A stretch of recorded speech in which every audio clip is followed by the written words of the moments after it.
Welcome back my YouTube channel sociology live study. और प्रिय विद्यार्थियों, आज की क्लास एमए के जो विद्यार्थी हैं सेकंड सेमेस्टर के उनकी क्लास है। और आज की जो क्लास है उसमें जो आपकी फर्स्ट यूनिट है नेचर ऑफ सोशियोलॉजिकल थ्योरी, इसी के बारे में हम बात करने वाले हैं। तो जो यूनिट फर्स्ट है आपकी, उस यूनिट में आप सोशियोलॉजिकल थ्योरी के स्ट्रक्चर और मीनिंग के बारे में जानेंगे। आपको पता है कि आपका जो सिलेबस है उसमें फर्स्ट सेकंड थर्ड फोर्थ यानी 4 यूनिट हैं, और 4 यूनिट एकदम शॉर्ट है, देखने में बहुत छोटी लगती हैं, लेकिन जब आप इनको पढ़ेंगे तो फिर आपको पता चलेगा कि ये कितनी ज़्यादा डेस्क्रिप्टिव हैं। तो पहली यूनिट में हम पहले सोशियोलॉजिकल थ्योरी क्या है, उसका स्ट्रक्चर क्या है, मीनिंग क्या है, इसके बारे में थोड़ा सा समझ लेते हैं। तो देखो, आप ऐसे समझिए कि जो समाजशास्त्रीय सिद्धांत है उन सिद्धांतों का अध्ययन सामान्यतः रुचिकर नहीं माना जाता, क्योंकि ये समझते हैं कि एकदम ये तो बोरिंग है यार, समझ ही नहीं आ रहा है इसमें क्या है क्या नहीं है। यहाँ तक कि समाजशास्त्र के अध्यापक और विद्यार्थी समाजशास्त्रीय सिद्धांत की गहराई में जाने से कतराते हैं। इसकी पृष्ठभूमि में कई कारण हो सकते हैं। सच्चाई तो यह है कि समाजशास्त्रीय सिद्धांत के नाम पर बिना सिद्धांतों की गहराई में गए जो जैसा चाहता है वो वैसा ही लिख देता है। रियली मैं आपको बता रहा हूं कि समाजशास्त्र में आज भी इसकी निश्चित परिभाषा के बारे में विवाद बना हुआ है। उदाहरण के लिए आप देख सकते हैं जैसे टालकट पार्सन्स का जो मत है उसमें समाजशास्त्र में एक ऐसे विशाल परिवेश का सिद्धांत बन सकता है जो संपूर्ण समाज को अपनी कोख में समेट ले। रॉबर्ट मर्टन इस विचारधारा से बिल्कुल असहमत है। उनका तर्क है कि जितना अनुसंधान कार्य रसायन विज्ञान या भौतिकी विज्ञान में हुआ है उसका 100वां भाग भी समाजशास्त्र में नहीं हुआ है। सिद्धांत बनाने के लिए बहुत बड़े संचय अनुसंधान की आवश्यकता होती है। हाल मतलब अभी की बात करें तो समाजशास्त्र इस अवस्था तक नहीं पहुंचा है। अधिक से अधिक मर्टन का आग्रह है कि आज हम मध्य स्तरीय सिद्धांत यानी मिडिल रेंज थ्योरी का निर्माण कर सकते हैं। ऐसे सिद्धांत का निर्माण कम से कम आज भी दूर की बात है जो संपूर्ण समाज को अपने परिवेश में समेट ले। ये कौन कहता है? Robert Merton. जॉर्ज होमस जो है ना, उनकी विचारधारा और भी एकदम अलग है इनसे। उनका तर्क है कि हाल में समाजशास्त्र में जो कुछ लिखा गया है उसे किसी भी तरह सिद्धांत की श्रेणी में नहीं रखा जा सकता। अधिक से अधिक आज समाजशास्त्र के सिद्धांत के नाम पर जो कुछ है ये मात्र कतिपय केवल प्रस्ताव प्रोपोजिशन है, इसके अलावा कुछ भी नहीं है। समाजशास्त्र सिद्धांत के प्रति अरुचि का एक और कारण है, और वो कारण है कि ऐसा माना जाता है सिद्धांत वास्तविकता से बहुत दूर है। एक और वास्तविकता है, मतलब अगर आप इसको देखें तो देखो, एक तरफ जो रियलिटी है वास्तविकता है, दंगे हैं, फसाद है, टूटते हुए परिवार हैं, विस्फोटक जनसंख्या है, भ्रष्टाचार है, कालाबाजारी है, साइबर क्राइम है। तो दूसरी साइड में समाजशास्त्री सिद्धांत है जिनका वास्तविकता से कोई लेना देना नहीं है। यदि सिद्धांत कोरे कागजी आदर्श मूल्य है तो इनकी व्यवहारिकता संदेहास्पद है। ऐसे सिद्धांत किस काम के जिनका समाज के हुआ को दुख दर्द से कोई मतलब नहीं है। ये सिद्धांत तो औपचारिकता मात्र है, ऐसी खाली संदूक है जो समाज की वास्तविकताओं के लिए अप्रासंगिक हो गए हैं। समाजशास्त्री सिद्धांतों के बारे में बहुत कुछ कहा जाता है। पिछले 4-5 दशकों की अगर हम बात करें तो जिस गंभीरता से सिद्धांत निर्मित हुए हैं उससे यह स्पष्ट हो गया है कि समाजशास्त्री सिद्धांत ऐसे संदर्भ अर्थात ऐसे पर्सपेक्टिव देते हैं जिनके प्रयोग से समाज को देखने का हमारा पूरा नजरिया, पूरा हमारा दृष्टिकोण ही बदल जाता है। इस समाज को जैसा भी हम समझते हैं वह निश्चित रूप से समाजशास्त्री सिद्धांतों का निर्वचन के कारण है। दिन प्रतिदिन के कार्यों के प्रति हमारी कई गलतफहमियां होती हैं। यदि हम इन गलतफहमियों को समाजशास्त्री सिद्धांतों के संदर्भ में देखें तो भ्रम व मोह का संपूर्ण जो एक धुंधलाहट है, जो एक मैं कहूँ उसके ऊपर कोहरा है, वो एकदम छट जाएगा।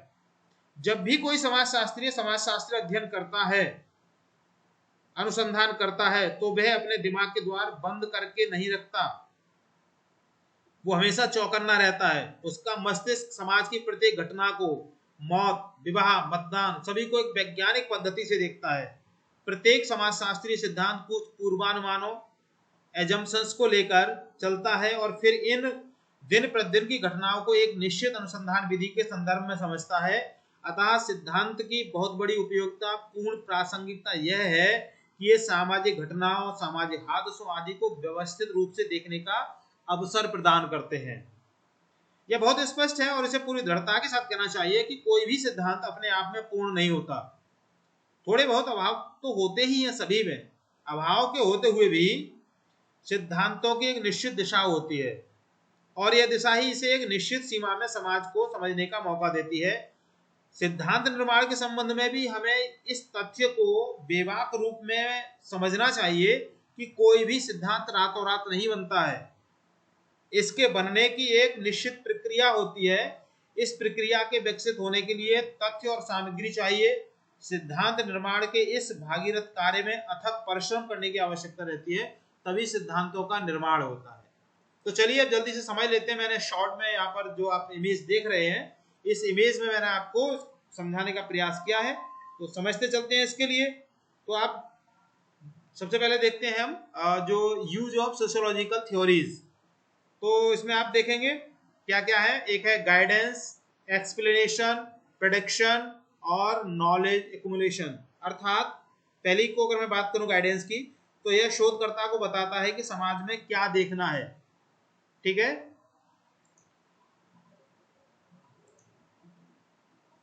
गाइडेंस का मतलब हिंदी में बात करें तो मार्गदर्शन। दूसरा है इसमें एक्सप्लेनेशन, व्याख्या, सामाजिक घटनाओं के बीच कार्य कारण संबंध, कॉज एंड इफेक्ट स्थापित करने में मदद करता है, एक्सप्लेनेशन। तीसरा है इसमें प्रेडिक्शन। प्रेडिक्शन का मतलब होता है भविष्यवाणी, अर्थात वर्तमान प्रवृत्तियों के आधार पर भविष्य के सामाजिक परिवर्तनों का अनुमान लगाने में सहायक है।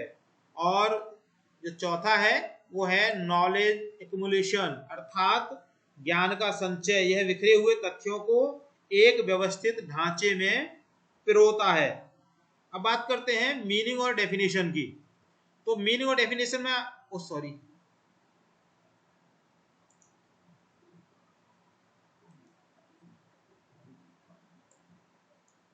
मीनिंग और डेफिनेशन को आप देखेंगे यहाँ पे, तो ये देखिए सबसे पहले जो डेफिनेशन है वो है यहाँ पर किसकी, ये है जोनाथन टर्नर की। तो जोनाथन टर्नर यहाँ पर कह रहे हैं कि theory is the mental window through which we view the world.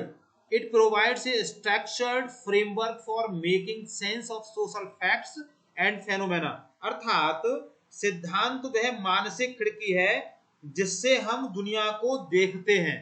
वहीं रॉबर्ट मर्टन क्या कहते हैं, रॉबर्ट मर्टन की जो डेफिनेशन है वो है कि theory consist of A set of logically interrelated propositions from which empirical uniformities can be derived. It is a systematic tool, not just an accumulation of isolated findings. अर्थात समाजशास्त्रीय सिद्धांत तार्किक रूप से परस्पर संबंधित उन प्रस्तावों के समूह हैं जिनसे अनुभवजन्य समानताएं यानी एम्पेरिकल यूनिफॉर्मिटीज निकाली जा सकती है, ये रॉबर्ट मर्टन कहते हैं। ठीक है, अब इसके बाद में आते हैं हम समाजशास्त्रीय कैरेक्टरिस्टिक्स ऑफ सोशियोलॉजिकल थ्योरीज। तो देखिए तीन यहाँ पे जो है इसकी विशेषताएं हैं, एब्स्ट्रैक्शन, लॉजिकल कंसिस्टेंसी और एम्पेरिकल टेस्टेबिलिटी और वेरिएबिलिटी। ठीक है, ये चार हैं। तो पहली में अगर मैं बात करूं एब्स्ट्रैक्शन, तो इसका मतलब है कि सिद्धांत विशिष्ट घटनाओं से ऊपर उठकर सामान्य नियम बताते हैं। दूसरी है इसमें लॉजिकल कंसिस्टेंसी अर्थात तार्किकता, सिद्धांतों में विरोधाभास नहीं होना चाहिए। तीसरी है अनुभवजन्य परीक्षण, इन्हें वास्तविक जीवन के तथ्यों के आधार पर परखा जा सकता है। और चौथी है वेरिएबिलिटी अर्थात परिवर्तनशीलता, नए तथ्यों के आने पर पुराने सिद्धांतों में संशोधन किया जा सकता है। ये विशेषताएं हैं सोशियोलॉजिकल थ्योरी या सामाजिक सिद्धांत की। अब बात करते हैं एलिमेंट्स ऑफ थ्योरीज, अर्थात सिद्धांत के तत्व कौन कौन से हैं। तो सिद्धांत के तत्वों की अगर हम यहाँ पे बात करें तो यहाँ पर देखिए चार तत्व यहाँ पे हैं। कौन कौन से, पहला है कंसेप्ट, दूसरा है इसमें वेरिएबल्स, माउस काम नहीं कर रहा बच्चों यहाँ पे ठीक से मेरा। तीसरा है इसमें प्रोपोजिशन और चौथा है इसमें वैलिडेशन। ठीक है, इसको हटाते हैं, कंट्रोल चेक करता हूँ, एक मिनट। अभी इसके बारे में पहले कुछ ठीक कर देते हैं, ये हो गया। ठीक है, तो ठीक है ना। पहला है कंसेप्ट। कंसेप्ट में क्या होता है, कंसेप्ट मीन्स अवधारणा है, ये सिद्धांत की ईंटें हैं, जैसे वर्ग है, भूमिका है, संघर्ष है, ये सारे के सारे कंसेप्ट में आते हैं। दूसरा है वेरिएबल्स अर्थात चर, वे तत्व जिनका मूल्य बदलता रहता है, जैसे इनकम है ना, शिक्षा है, आयु है, ये सारे के सारे वेरिएबल्स में आते हैं। तीसरा है सब प्रोपोजिशंस अर्थात प्रस्तावना, ये दो या दो से अधिक अवधारणाओं के बीच संबंध बताने वाले कथन कहे जाते हैं। और चौथा है इसमें वैलिडेशन अर्थात प्रमाणिकता, शोध के माध्यम से निष्कर्षों की पुष्टि। ठीक है, तो ये तो हो गए आपके एलिमेंट्स ऑफ थ्योरी। अब लास्ट में बात करते हैं हम टाइप्स ऑफ थ्योरीज की। तो टाइप्स ऑफ थ्योरी में आप देखेंगे यहाँ पे कितने 4 टाइप्स दिए हुए हैं ना। पहला है यहाँ पे क्या है, ये पहला है इसमें मैक्रो थ्योरीज। मैक्रो थ्योरीज अर्थात इसको कहेंगे हम बृहद सिद्धांत, जो पूरे समाज की व्याख्या करते हैं, जैसे प्रकारवाद है, मार्क्सवाद है, संरचनावाद है, ये सारे के सारे किस में आते हैं, मैक्रो थ्योरीज में आते हैं। दूसरा है फिर इसमें micro theories. Micro theories means सूक्ष्म सिद्धांत, जो व्यक्तिगत अंतःक्रियाओं पर केंद्रित होते हैं, जैसे प्रतीकात्मक अंतःक्रियावाद, इस तरह के जो है वो माइक्रो थ्योरीज में आते हैं, या इसको सूक्ष्म सिद्धांत कहते हैं।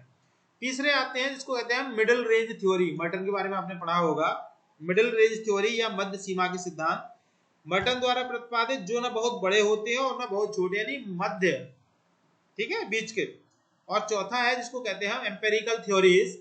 एम्पेरिकल थ्योरीज मींस इसको कहते हैं हम आनुभविक सिद्धांत, जो पूरी तरह आंकड़ों और अवलोकन पर आधारित होते हैं।